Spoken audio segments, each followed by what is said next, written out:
Hey, Emily Quisenberry here with emilyquisenberry.com.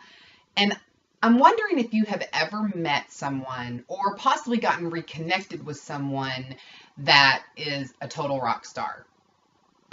You are, visiting with them and you can just see all these amazing qualities and characteristics in them.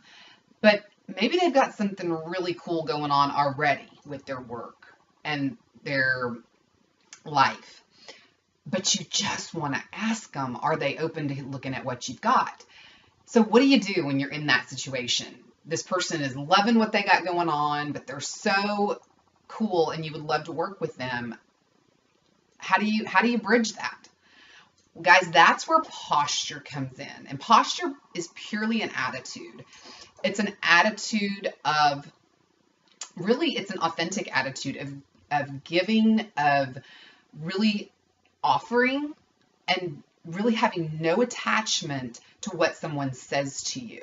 So if you have that feeling that you want to talk to someone and you want to ask them, even though they may seem super happy where they are, that's where you have to just get the confidence and just do it. And I actually had this experience in a coffee date last week, and I was reconnecting with this gal who I hadn't talked to in probably about 8 years. Maybe, no, I'm sorry, it was less than that. It was probably about 4 years, 4 or 5 years. And she was amazing, motivated, savvy, really committed to growth and to becoming a leader. And you could just tell has a big vision for her life and is willing to do what it takes. And so, but she's got some really cool stuff going on in her life. And I was just listening to her and I was just so excited and encouraged by our conversation. And I just kept thinking in my head, oh my gosh, I would love to work with this girl. But how do I do that without, maybe offending her or without, stepping on toes or anything like that? And so what I have learned is that when you're in a situation like that, whether it's somebody you've just met or somebody that you're being reconnected with, the very best thing you can do is compliment them. And that's what I did. I just complimented her on where she is and what she's doing and what she's got going on. And then I just simply said, listen, I would be absolutely nuts not to ask you, after all that I've seen and heard from you today, if something came across your desk that was absolutely amazing and a huge opportunity for you and I to work more closely together, would you be open to taking a look at it? Would you be open to taking a look at what I'm doing? And she was like, absolutely. Now, let me just pause there. If she had said no, would that have changed the situation at all? No, it wouldn't have. It would have done absolutely nothing. So that fear of rejection gets removed if we just go into that conversation with very high intention, but very low attachment to what that person's going to say. Now, by her saying yes, that obviously allows the conversation to continue.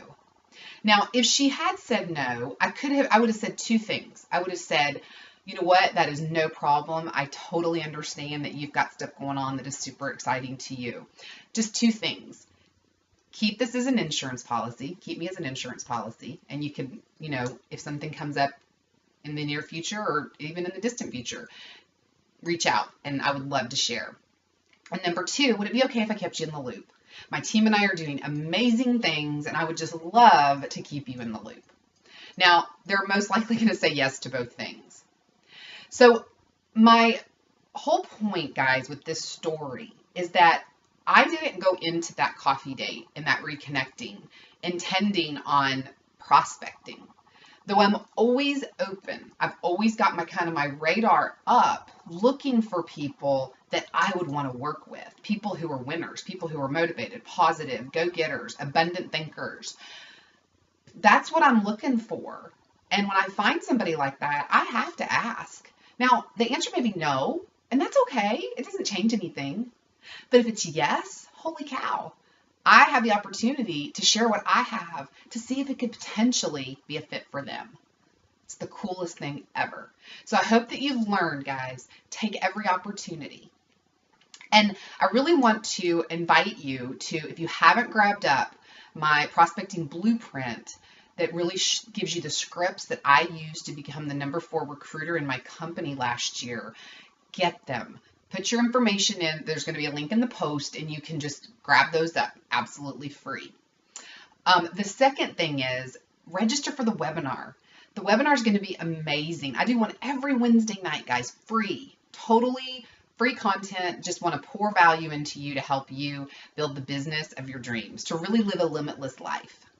So do those 2 things for me. And if this has been helpful to you, I hope that you'll like it. I hope that you'll share it. I hope you'll comment, and that we can really work together to help home business owners build a rock solid business and love their life in the process. So go do those 2 things. Grab up the Prospecting Blueprint and get registered for the webinar. I'll see you in the next post.